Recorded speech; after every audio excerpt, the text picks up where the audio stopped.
Why is my inventory off?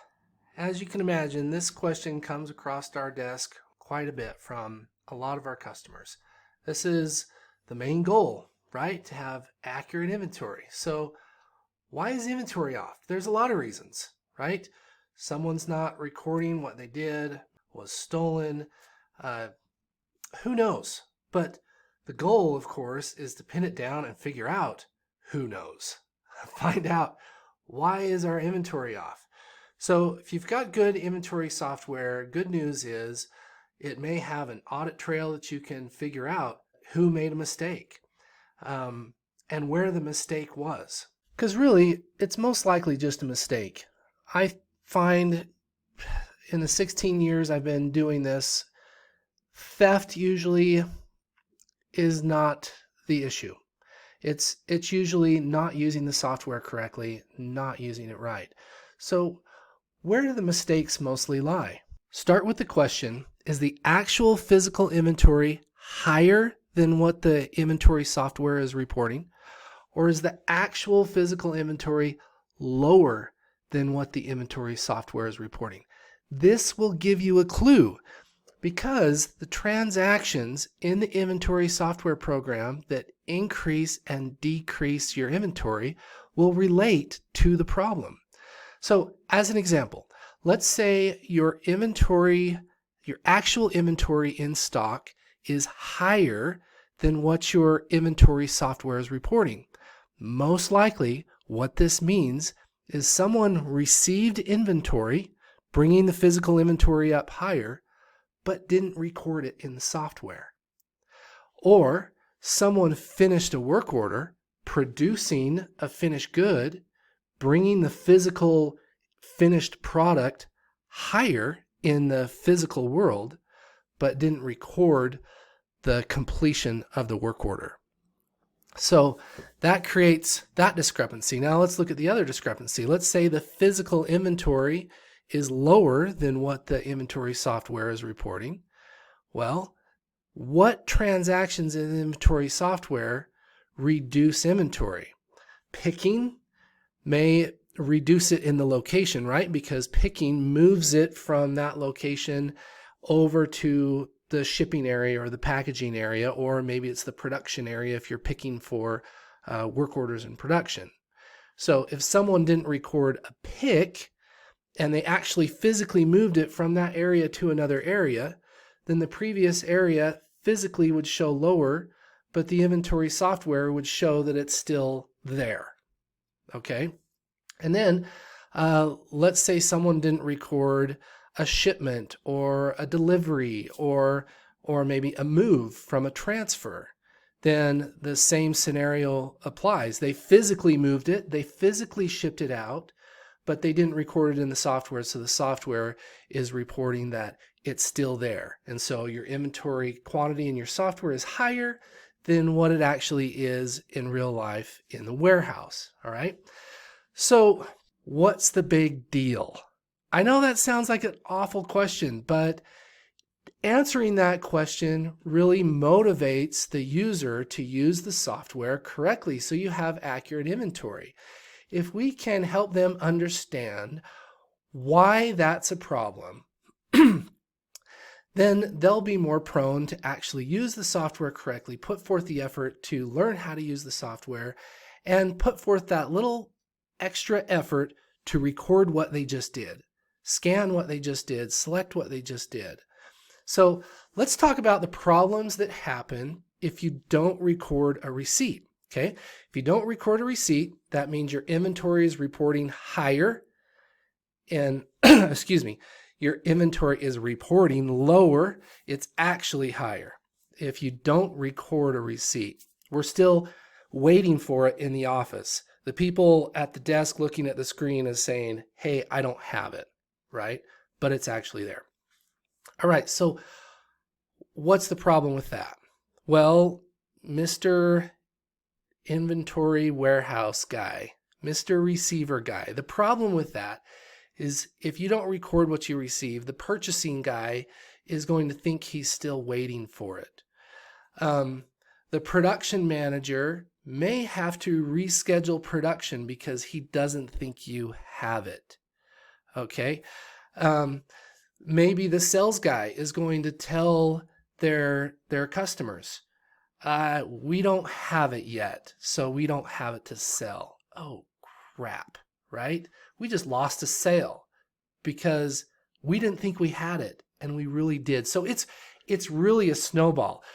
Talk about snowball effect. Here's one thing that will really make you cringe. If you don't record what you received, someone else, some do-gooder later on, someone else in the warehouse is going to say, hey, I'm in the mood of having accurate inventory. I want to make sure I have accurate inventory. I'm going to do a cycle count adjustment. And he's going, or she is going to cycle that inventory in if they have user rights to do that. And now we've got an outstanding purchase order waiting to come in, and we just cycled it in. Okay, so later, someone's going to notice that we did receive that. The vendor is going to send you an invoice and want money for it. And the accountant's going to say, hey, did we receive this? And someone's going to say, yeah, we received it. And someone's going to look in the inventory software and say, oh, someone didn't record that it was received. And they're going to receive it. So now you've got this cycle count adjustment, putting the inventory in, and you have a receipt putting the inventory in, right? So this is why it's so important that the guy that receives, the guy that touches the inventory, is the guy that records it. And he or she is the person that records it in real time. Real time accuracy. That's the goal, is if we can record that as soon as it comes in, we're going to have fewer inventory accuracy problems. Okay, so now let's look at the opposite problem.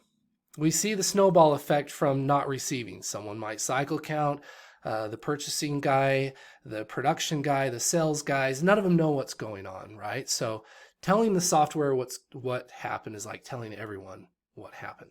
Okay, so now let's say we didn't record a pick, or we didn't record a move, or we didn't record a shipment. What's going to happen then?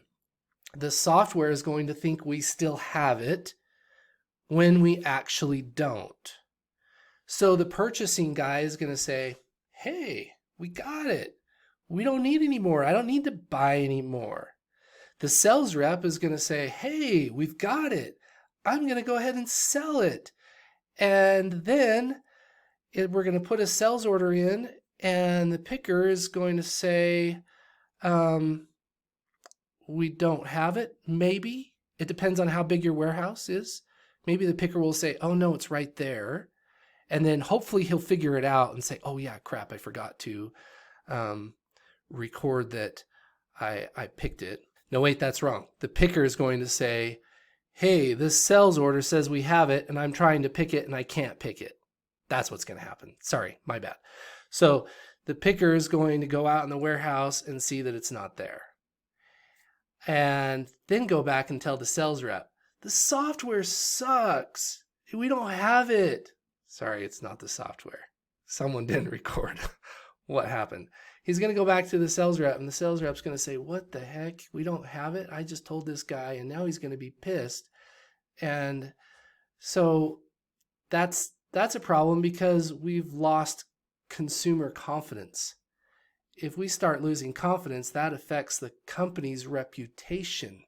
Like, you have no idea what's in stake here to have accurate inventory. The snowball effect, right? So the purchasing guy is going to say, oh, we already have it. I don't need to buy it.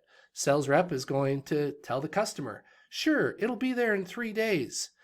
Or maybe if we're talking about raw goods and finished goods in a production environment, the production manager, if it's raw goods that we that the software thinks we have but we don't, then the production manager is going to go ahead and schedule production based on what the software says we have.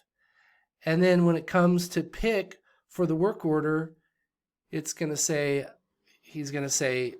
crap, we've got to reschedule this production. And then that's a real snowball effect.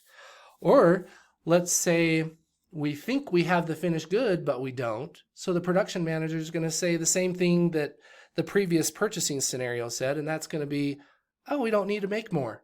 We don't need to produce more. We already have it, but we don't. So you know all this, right? But what does this do to the bottom line? This is what I see most happening when all of these problems happen. And if you don't fix the way the software is being used, if people aren't adequately trained and create good inventory software usage habits, then the other solution I find people doing, which is really expensive, is just stocking more. Just having more stock, make sure that we have them. And so we're bloated, we're overstocked, we're running heavy, we're not running lean. And this could cost hundreds of thousands of dollars. Purchasing and learning how to use inventory software correctly, implementing inventory software and learning how to use it correctly can add hundreds of thousands of dollars to your bottom line almost immediately, because all of a sudden you realize, oh, we can safely and comfortably run leaner now that we have good inventory tracking habits in place. So let's recap. Why is my inventory off? Well, most likely it's because someone is not recording what they did. And to fix this is to give them adequate training and hold them accountable to the responsibility of recording it themselves and recording it in real time. And also, if you've got good audit reports, you can kind of narrow down and figure out where the problem is happening. You probably just go teach them how. I'm Lance, inventory software expert since 2006. Comment below. I'd love to hear your stories, your horror stories of inventory accuracy problems. Subscribe to hear more videos like this. Click like if you found this was helpful.